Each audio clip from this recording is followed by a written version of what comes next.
Congratulations Bangladesh team আফগানিস্তানের বিপক্ষে 3 match সিরিজের প্রথম টি-20 হার্টবিট বাড়িয়ে দিয়ে জেতার জন্য। যে ম্যাচটা আইডিয়ালি 8 থেকে 9 উইকেটে কিংবা 10 উইকেটে আপনারা জিততে পারতেন, মাঝখানে গিয়ে গুবলেট পাকিয়ে টিপিক্যাল বাংলাদেশের ব্যাটিং অর্ডার কিংবা মিডল অর্ডারের পরিচয় দিয়ে তামাশা করে ম্যাচটা আপনারা জিতলেন। ক্রিকেট বোর্ডের নির্বাচন নিয়ে বিরাট তামাশা দেশ জুড়ে, আর মাঠের ভেতরে মিডল অর্ডারের তামাশা। পারভেজ ইমন, তানজিদ তামিম দুজনের ব্যাটিং আমি পরে আসছি, তার আগে একটা কথা বলি, সেটা হচ্ছে যে ভারতের বিপক্ষে এশিয়া কাপের ম্যাচে সুইপ, অফ স্ট্যাম্পের বাইরে গিয়ে সুইপ খেলা বাংলাদেশ স্ট্র্যাটেজি নিয়েছিল। আফগানিস্তানের বিপক্ষে নূর, নবী, রশিদ তাদের এগেনস্টেও বাংলাদেশ সেম স্ট্র্যাটেজিতে গিয়েছে। ভারতের সঙ্গে পেরে ওঠেনি, আফগানিস্তানের সঙ্গে পেরে উঠেছে। তানজিদ তামিম এবং পারভেজ ইমন খুব ভালো ইনিংস খেলেছেন, 143 স্ট্রাইক রেটে 50 করেছেন, ক্যারিয়ারের তৃতীয় 50, দুটো লাইফ পেয়েছেন 19 এবং 27 রানের সময়। 3টা ছক্কা 4টা 4 মেরেছেন। 50 করার পর প্রথম 4টা মেরেছেন অফসাইড দিয়ে, বাকি 3টা ছক্কা 3টা 4 সুইপ শট খেলে বা লেগ সাইডে। আমি কোনো দোষ দিচ্ছি না, কিন্তু স্ট্র্যাটেজি কি সবসময় একই রকম থাকে? চেঞ্জ করতে হয় না? কেন আমি প্রশ্নটা তুললাম? আপনি জানেন রশিদ খানের আর 2 ওভার বাকি আছে, আপনি জানেন রশিদ খানের আর 1 ওভার বাকি আছে, ওই সময় গিয়ে কেন আপনার রশিদ খানকে সুইপ খেলতে হবে? আমি জাকের আলীর কথা বলছি। 7টা বল খেলেছেন, তার 3টা সুইপ মেরেছেন। গুগলি বুঝতেই পারেননি, আউট হয়ে টিমকে চাপে ফেলে প্যাভিলিয়নে গেছেন। শামীম হোসেন পাটোয়ারি, কোন বলটা ভেতরে আসবে, কোনটা বাইরে যাবে, কোনটা খারাপ হয়ে যাবে, কোনো আইডিয়া নাই, এলবিডব্লিউ হয়েছেন। এবং জাকের সেই সঙ্গে শামীম হোসেন পাটোয়ারি শুধু যে আউট হননি তা না, তারা যেভাবে আউট বা এলবিডব্লিউ হয়েছেন, আমাদের মানিকগঞ্জের কথা অনুযায়ী কানার ভাই অন্ধও বুঝবে ওটা এলবিডব্লিউ। তারা দুজন রিভিউ নিছেন নিজেদেরকে বাঁচানোর জন্য, সেলফিশ রিভিউ, এবং তাদের ওই রিভিউ নষ্ট করার কারণে তানজিম সাকিবদার ব্যাটের কানায় লেগে এলবিডব্লিউ হয়েছেন, তিনি আর রিভিউ নিতে পারেননি। এই যে মিডল অর্ডার ব্যাটসম্যানদের ভেঙে পড়া, রশিদ খানের 2টো, নূর আহমেদের 2টো ওভার আছে, রশিদ খানের শেষ ওভারে গিয়ে সুইপ খেলা, এগুলা চূড়ান্ত রকমের গোবর মাথার ব্যাটিং, আর কোনো কিচ্ছু না।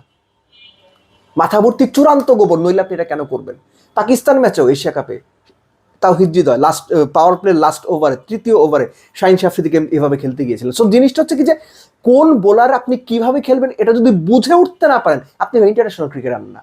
ম্যাচের কোন সিচুয়েশনে কোন বোলারকে হিট করবেন, কাকে রেসপেক্ট করবেন, কাকে রেখে দেবেন, কাকে সিঙ্গেলস খেলবেন, ক্যালকুলেশন না করলে আপনি ইন্টারন্যাশনাল ক্রিকেটার না। ভাই, আপনার ওপেনিং পার্টনারশিপ 109 রান করে দিছে, পরের 9 রান করতে গিয়ে আপনি 4-5 উইকেট হারাই ফেলবেন, এটা কি তামাশা? তানজিদ তামিম এবং পারভেজ ইমন, আমার বিবেচনায় পারভেজ ইমনের চেয়ে তানজিদ তামিম অনেক বেটার ব্যাট করেছেন। তার কত 8th ইন্টারন্যাশনাল টি-20 50 বোধহয়, তিনিও 50 করেছেন। এই যে 109 রান তুলে ফেলা, পাওয়ার পেতে 152 চেস করতে গিয়ে 50 তুলে ফেলা, এবং তারপরের 4 ওভারও বাংলাদেশ কিন্তু সেটব্যাক করেনি, তারা শর্টস খেলেছে এবং 10 ওভারে 95 তুলে ফেলেছে। এই ম্যাচটা ফাইটই হওয়ার কথা না, অথচ এই ম্যাচটা বুক ধুকবুক করতে করতে আমাদের জিততে হইল। This is so unfortunate. এটা কোনো ব্যাটিং না ভাই। 2 ওপেনার এরকম ইনিংস খেলার পর আপনার এত বাজে ব্যাট করবেন, কেমনে সম্ভব ভাই? কেমনে পারেন? সোহান ছটফট করছে অন্যদিন, আজকে তাও যেভাবেই হোক ম্যাচটাকে ভাই বাঁচাই দিছে, নইলে এই ম্যাচ ভাই বাংলাদেশ হাইরে যেত। জাতা ব্যাটিং হয়েছে মিডল অর্ডারে। বোলিংয়ের কথা বলি, বাংলাদেশ বোলিং ইউনিট হিসেবে এশিয়া কাপও ভালো করেছে, এবং সেটারই ধারাবাহিকতা আমরা এই আফগানিস্তান সিরিজের প্রথম ম্যাচে দেখলাম। অ্যাপার্ট ফ্রম লাস্টের দিকের কিছু বোলিং, তাসকিনের 1 ওভারে কত 22 বোধ হয় দিলেন। এছাড়া মানে আমার মনে হয় যে বাংলাদেশ ইউনিট হিসেবে বেশ ভালো বল করেছে। নাসুম অ্যাজ ইউজুয়াল নতুন বলে, পুরনো বলে, মাঝখানে কিংবা পাওয়ার পেতে উইকেট টেকিং, রান আটকানো, মোটামুটি ভালো রোল প্লে করছেন।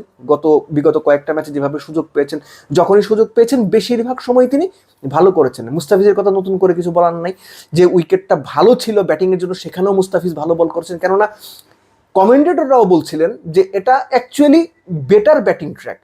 যখনই স্পিনাররা সুবিধা পেতে শুরু করে, বাংলাদেশ তাল গোল পাকিয়ে ফেলে। এনিওয়েজ, বাংলাদেশ ম্যাচটা জিতেছে। বোলারদের মূল কৃতিত্ব দিতে হবে, যে আফগানিস্তানকে তারা 16 ওভার নিয়ে 100 করিয়েছে। যেটা বলছিলাম, তাসকিনের ওই একটা ওভার বাদ দিলে ইট ওয়াজ কোয়াইট অল রাইট। কিন্তু দিন শেষে ব্যাটসম্যানশিপের বা মিডল অর্ডারে ওই প্রশ্নটা উঠে আসবে।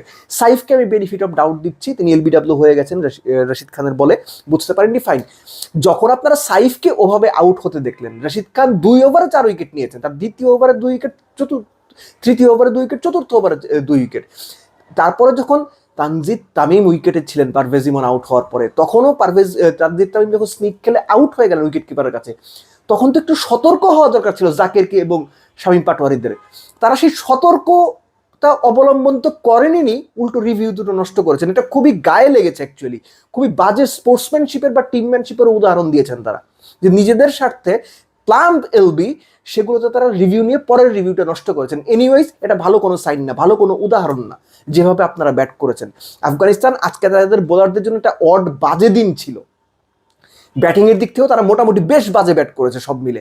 এই দিনটা বাংলাদেশের জন্য একদম মানে কি বলা যায় যে পয়মন্ত একটা দিন ছিল। সেই দিনটাকে এভাবে মানে হার্টবিট বাড়িয়ে জেতাটা আসলে সত্যিকার অর্থে জয়, আসলে জয়ই, কিন্তু তারপরও এই প্রশ্নগুলো সত্যিকার অর্থেই থেকে যায়।